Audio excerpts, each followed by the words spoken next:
Good afternoon. We've had quite the 2 weeks here in the United States as the coronavirus has had quite an impact upon all of our lives. It's changed the way we think, the way we go about doing things, and here at Crabapple First Baptist Church, it's forced us to consider some things we never thought we would have to consider. So we are in the process of adjusting our schedule, and I want to inform you about some of the things that we are doing to try to keep everyone as safe as possible. First of all, we are canceling services for the next 2 weeks. This will involve the Sundays, March 22nd and March 29th, as well as Wednesday gatherings of March 25th and April 1st. This is in compliance with suggestions from the President, from our Governor, and other healthcare professionals. And we hope this will have an impact on beginning to stop the spread of the coronavirus. Also, during the time at hand, we are suspending our Wednesday meals indefinitely. We will look at that as things begin to return to some sense of normalcy, but we may not resume those until the fall after the summer. But for now, the Wednesday evening meals will be suspended until further notice. The next 7 to 10 days, we're going to be looking carefully at April and what's on the calendar, what we need to do as a church, and how things continue to develop, especially as it relates to Easter services, and also even as far into the future as Vacation Bible School in June.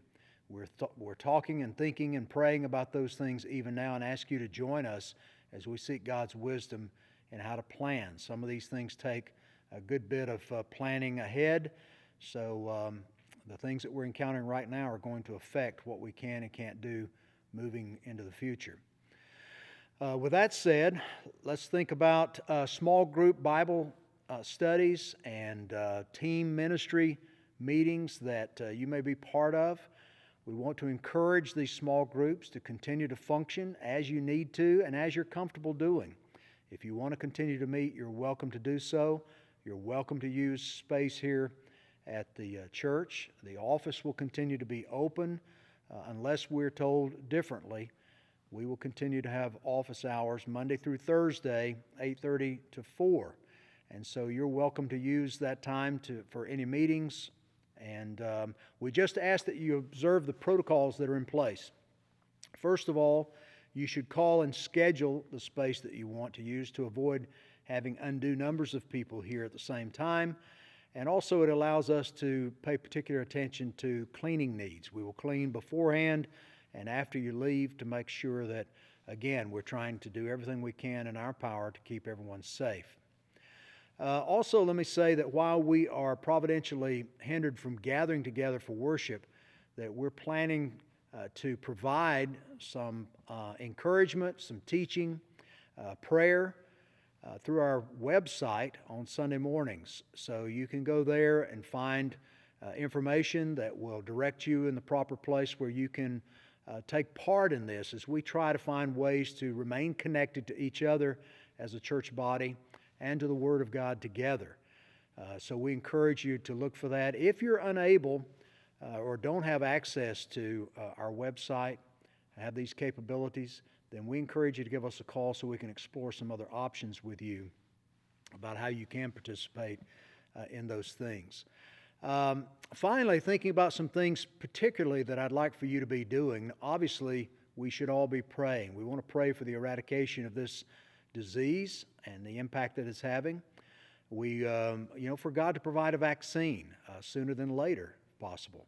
But if it persists, we pray that God will give us the grace that we need to continue to endure and persevere and to be used in the midst of this to minister to people, to each other, to care for each other, and demonstrate the love of God in all that we do. We want to encourage our people to serve. I'm so grateful and thankful for so many of you who have signed up to make yourself available to run errands, to shop for groceries, to pick up medicines from the pharmacy, for those people who can't get out or feel like it's unwise for them to do so. And we want to encourage those who feel that way or in that position to be very comfortable and welcoming to those who want to serve in this capacity. So don't feel like it's an imposition.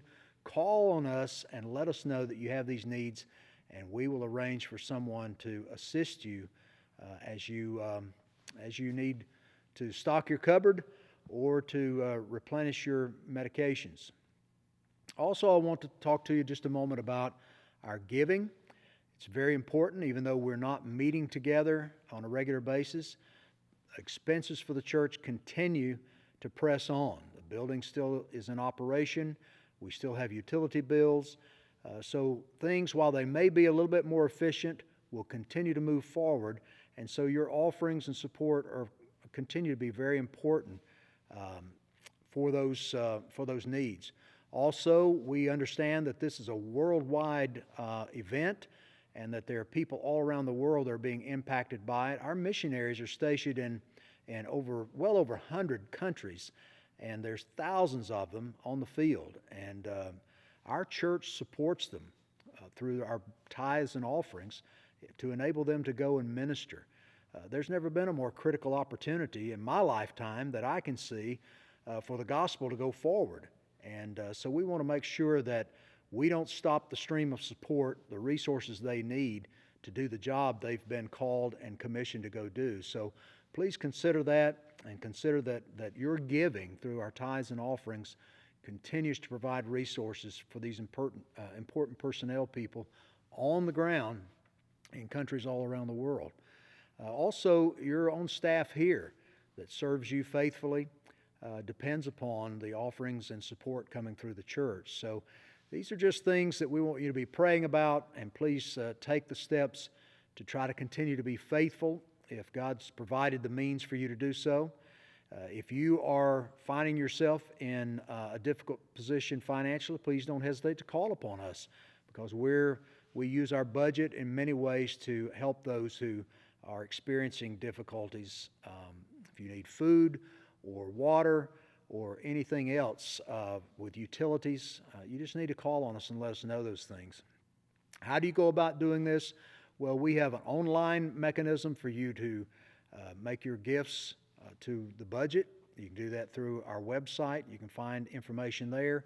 If you need some guidance, feel free to call the office. Our financial assistant, Bobby Sweet, would be more than happy, I'm sure, to walk you through it, or any of us on staff would try to help you in that way. Or if you still use paper checks, you can obviously drop those in the mail and we'll get them promptly. Or if you feel better about dropping it by yourself or having someone come by and pick it up and deliver it for you, we'd be glad to arrange that as well. Finally, let me just say this. This is all about trust. It's about faith, not fear. For those of us in Christ, we have much reason to be confident and to trust our God who's in control of all things. These events haven't taken Him by surprise, so we can lean hard into Him and trust Him at this time. More so than ever, we have the opportunity to prove our faith is real for the world to see. So I want to encourage you to lean into Him. He says that all things are working together for those that love Him and are called according to His purposes. Psalm 34:8 tells us, encourages us to taste and see that the Lord is good. Blessed is the man who takes refuge in Him.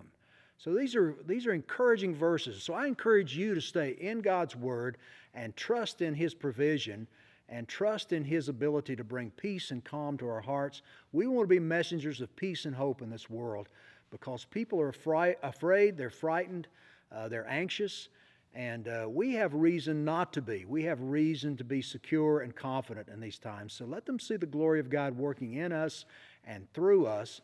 And we do that as we feed ourselves on God's Word, as we pray together, as we continue to stay connected to one another as a body of Christ, and iron sharpens iron, and we encourage one another and strengthen one another in some precarious days.